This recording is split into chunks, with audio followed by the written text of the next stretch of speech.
Okay, kale kusema official nkwaniriza ejjo sinzo kubanga atotaba subscribing ku mukuto kuso kubanga ate olabe bitambula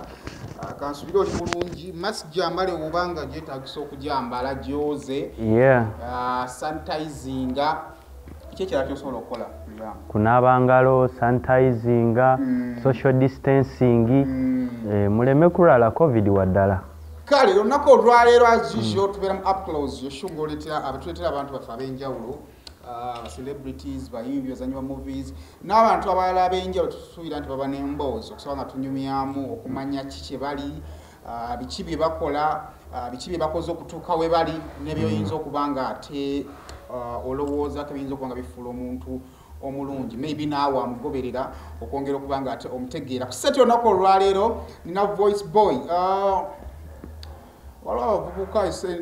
generation amanyi generation zitera okuleeta abayimbi aba sounding ekimu hard work ne efforts ne zibaawulamu so mwaka guno tulina series z'abavubuka zoyinza okulowooza nti nno ziyinza oba tezisoundinga kyekimu naye at least nga bakola work ng'oyinza okubabuzaabuza ne time etuuka negamba nti ono naayiseewo ono naakikuba naye of recent oyinza okubeera omu ku abagamba nti ringtone yange nagikyusizza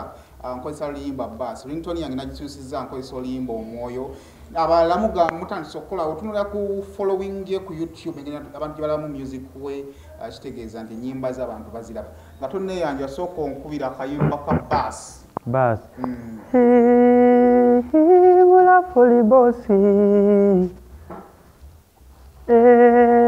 nakufuna omutima gwagumarazi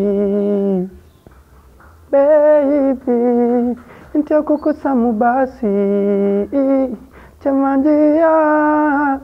tulemenga kuda rivasi laavu yo ngitadde mu vasi nanjagala obeera owange gwe bwogenda oliba nkubye ekyasi yagwamanya ebyange kale tugeze omanyi abaana abeekwande kuyimbolo nga tebeeyagala sure omanyi music alina obuzibu mukwana omuntu lwakubanga owulira olukuyiise naye omuntu tomwagala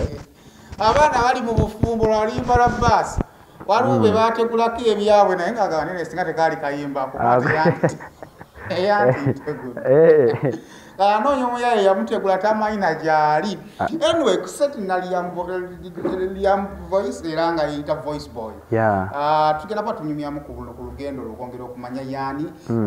mu time mu karanti tugenda gezaako kuba nga tunoonya kuba artist betulowooza nti basobola okufuuka ab'enjawulo time nga oli waka nga tulina bintu binyo byokola mukisa kumanya omuyimbi yaani Liam voice sense okulaba kale nange nsansa okusanga omuntu aba Liam voice mu style zonna bannayuganda baagala nnyo ebintu ebidduka baagala nnyo paku naye n'ennyimba 3 ziri waliwo endala nalaba lwayimba ne wizo nalabako tujja tuukawo naye at least 3 eziri ku official page yokozesa naye zonna zikola bulungi naye zonna zitambulira awo lwaki wasala okukola selection ya music oyo atambula bw'atyo the reason lwaki nasalawo okukola music atambula bw'atyo uganda erimu abantu abasukka mu miliyoni 4 si buli omuntu aba ayagala nnyo ebintu ebyokukuba paku mubaamu abantu abaagala music ow'emyoyo mubaamu abantu abaagala music nga ayagala music ku relaxing mind buli omu alina ensonga lwaki awuliriza music osanga oli ng'awuliriza music because emugyako stress n'osanga oli ng'amukozesa ku relaxinga n'osanga oli ng'ate yaafunamu kyakuyiga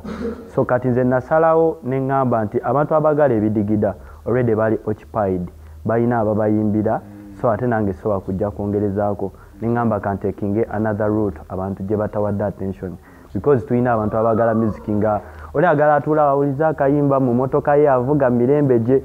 si buli omuntu ayagala nnyo ebimuleekaanira atwogere ku luyimba bass twalabamu story linnya lyanu it look like a true story story kyerimaga oluyimba oluyimba lwa bass anyway oluyimba lwali inspired by a true story story yali ya sister wange mabegako awo nina sister wange gwe nakula naye ne unfortunately yafa nga tuli mu senior 4 nga tugenda tula UNEB so I wanted to dedicate a song to her because ye ekirooto kye kyali kyakuyimba naye kyange kyali kyakubeera dansa. So bwe natuuka emabegako awo engeri gye nayingira mu music stories ze nzinyumyanga era abantu abasinga bamanyi engeri gye nayingira mu music. So nenjagala nyambeko okutuukirizayo ekirooto kye kyeyali akolaki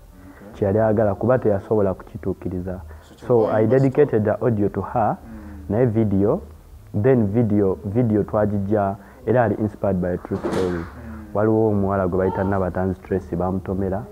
n'afa. So I was touched mu mutima ne ngamba abantu bafiirwa baagala buli lunaku. Abantu babeera eyo ng'emitima gyabwe gyamenyeka naye nga tewali muntu avaayo okukola ki kukyogerako. Abantu bafiirwa baganda baabwe bannyinaze biki. So bw'ovaayo n'oyogera ku kintu ng'ekyo oba omuntu nala ng'akitadde mu video oluusi kiina engeri gye kibagumyamu kuba amanya siri nzekka. Olaba ne Liam yafiirwa naye right now are moving on ate ali fine okukyogerako naye kisobola okuba engeri gye kimuyambamuko okuba ng'ayeegumya. Omutwala ba Liam for the very first time abadde afollowing music we Liam Liam voice amanya amatuufu bampita Zisa Busolowire. Zisa Busolo linnya ganda lyawano gegamu ku mannya agasigalira ndi mulangira gaba manya gabalangira batuzaala Masaka ffe naye nga nkulidde Kampala wano eno kulidde Kampala Kitebi wali eri. So natandika music mu 2017. Liam mwakulira mu family kikaaki? Nze saakulira mu family engagga.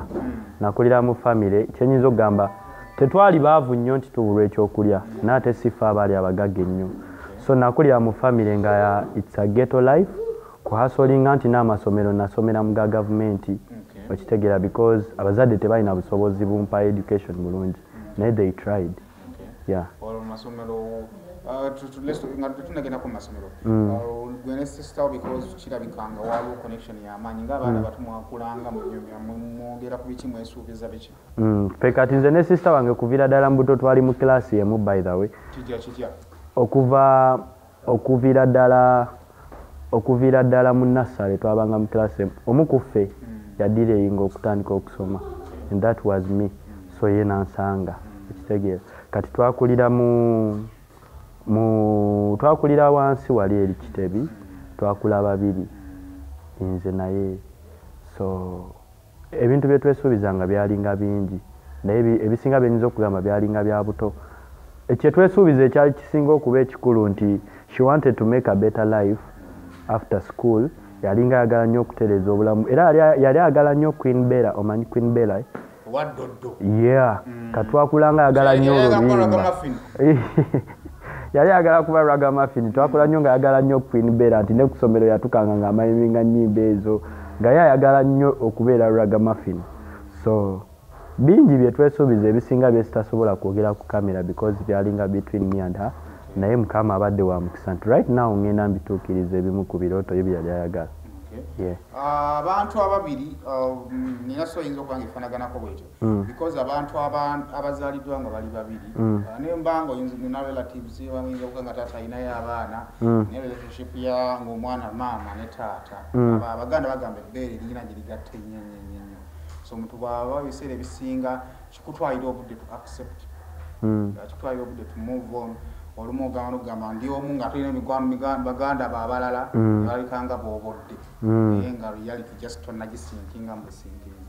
How was the experiencing of sister again? Experience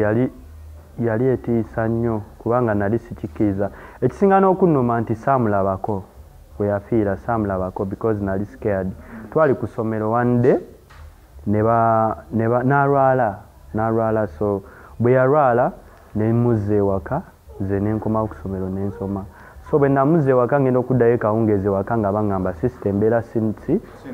nnungi naye bamututte mu ddwaliro. Yamala wiiki n'ama ng'ali mu ddwaliro naye nga sifuna budde genda mulabayo kubanga nakeeranga ne ku ssomero nkomawo kawungeezi leeti sisobola genda kumulabayo. Kati lumu wayitawo ndowooza nga wiiki namba ne bamuzza ewaka. Mu kumuzza ewaka ateredde nga ateredde kati bwe bamuzza ewaka we nafunira opportunity emulabako era ne musanga in fact namusanga nansaba n'ebitabo nangamba njagala ompeko ku bitabo ntandika okukopinga notes we mbadde siringalagira ddala ateredde but then nenzirayo kati mba nzizeyo ku ssomero no twalinga mu dde kati enkeera we naddayo ku ssomero ngenda okudde waka nga taliiwo ne mbuuza be baali baleseewo aliwa ne baŋŋamba bamuzizaayo ng'embeera si nnungi ng'embeera ezzeemu neetabuka kati embeera mu kuddamu okutabuka nembeerawo nga musabira naye nga ndi scared kubanga ye muntu gwe nakula naye nga wembeera waabeera twali twafuuka balongo ng'era n'abantu abasinga ku kyalo bamanyi tuli balongo so bwe naddayo ku ssomero mba ndi awo ngenda okulaba bro wange ssomero baliyita Kitebi secondary lya kalina twatuulanga eri waggulu mu flat ogenda otula wansi bweti nendaba ku geeti nga bro wange ayingira geeti omutima ne guntujjirawo ne mma nti tasobola kubanga jiridde kirungi ekimuleese kiyinza oba nga kibi kuba abazadde bange baali tebatera kukyala ku ssomero nali so disciplined so bwe yajja ku ssomero ne batukima ne batutwala ewaka tugenda otuuka ewaka ng'abantu bakaaba abantu b'okukyalo bakuŋŋaanye that was 2014 yeah nali mu senior 4 abantu nga bakaaba bakuŋŋaanye so nga sisobola kikkiriza nti afudde era okutya ku lafiya gye nalimu saasobola nakulaba saamulaba nako kozi bamuleeta ewaka abantu ne bamulaba naye nze natya okuyingirayo okumulaba kutuuka kumuziika nga simulabyeko nasembayo okumulaba opportunity gye nasembayo okumulaba lwe lunaku lwe twali ffenna ng'avuddeyo mu ddwaliro nga nsaba ebitabo copper notes saddamu mulabako paka ne kati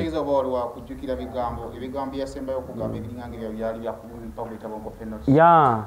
kuba twalinayo event eyali egenda okujja ku ssomero ng'ali mu kuŋŋamba just nkyali munafumuko naye wempona